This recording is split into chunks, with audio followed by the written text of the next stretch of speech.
Bonjour à tous, aujourd'hui donc en direct des transports, j'ai terminé donc l'histoire de l'Albanie et des Albanais. Et donc par rapport à ce cher monsieur Sizazike, ça a été vraiment génial. Il s'avère que la force de la raison pour laquelle j'avais besoin de lire ce voyage sur l'histoire des Albanais, c'est que comme mon futur voyage en Albanie en tout cas, se passera au mois de mai, il me faut des éléments de compréhension. Certes, j'ai eu l'ouvrage de M. Zoku Azuri, l'ouvrage que vous avez pu voir entre guillemets, sur la famille royale albanaise qui m'a donné un aperçu, mais là il me fallait vraiment quelque chose de complètement différent, si je puis dire, d'un partisan pour en tout cas pour avoir déjà un début d'initiation de qualité pour mon futur voyage. Et ça a été tout bonnement génial. Là, on voit réellement le côté, si je puis dire, le besoin d'autonomie des Albanais. Le fait est que les Albanais, de par leur histoire, sont des gens, comment dire, si je puis dire, qui sont extrêmement guerriers, mais ciblés, qui ont un besoin d'indépendance qui est extrêmement conséquent.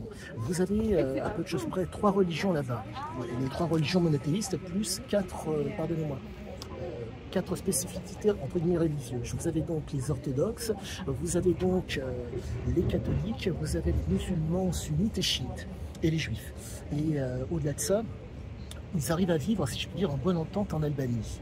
C'est vraiment leur force. Il s'avère que l'autonomie des Albanais est telle que, je prends l'exemple de l'islam, le fait est qu'il y a eu à un moment donné, dans les alentours des années 91, des gens d'Arabie Saoudite qui ont voulu, qui ont voulu essayer d'imposer le voile aux filles. Mais le fait est que le besoin d'autonomie des Albanais est tel que ça n'a pas eu la moindre prise sur eux. Et maintenant, je reviens à Sizazike. Là, je comprends réellement la genèse et la raison pour laquelle Sizia était telle qu'elle. Il s'avère que son père albanais, territorial comme vous le savez, qui, pour vous rappeler le passage où, pardonnez-moi, où il se retrouvait donc au Maroc et où il tire, entre guillemets, il a planté le drapeau français à la porte de la maison, à la fenêtre de la maison, et arme à la main, il défendait la maison, démontre vraiment un besoin d'autonomie qui est, je ne sais pas si on peut dire conséquent, mais qui est, si je puis dire, propre aux Albanais.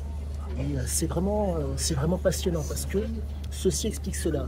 Il faut savoir que l'Albanie était donc, comment dire, et à chercher à tout prix à être autonome, mais aussi à être indépendante. Mais la problématique est la suivante. De par le fait que les Albanais ont eu un problème en termes de nourriture, en termes d'infrastructure, certes, ils ont réussi à avoir leur autonomie, mais le problème, c'est qu'ils n'ont pas, comment dire, ils ont été obligés d'être dépendants des aides humanitaires. Mais quoi qu'il en soit, c'est tout bonnement génial parce que, si je peux dire, ce besoin d'autonomie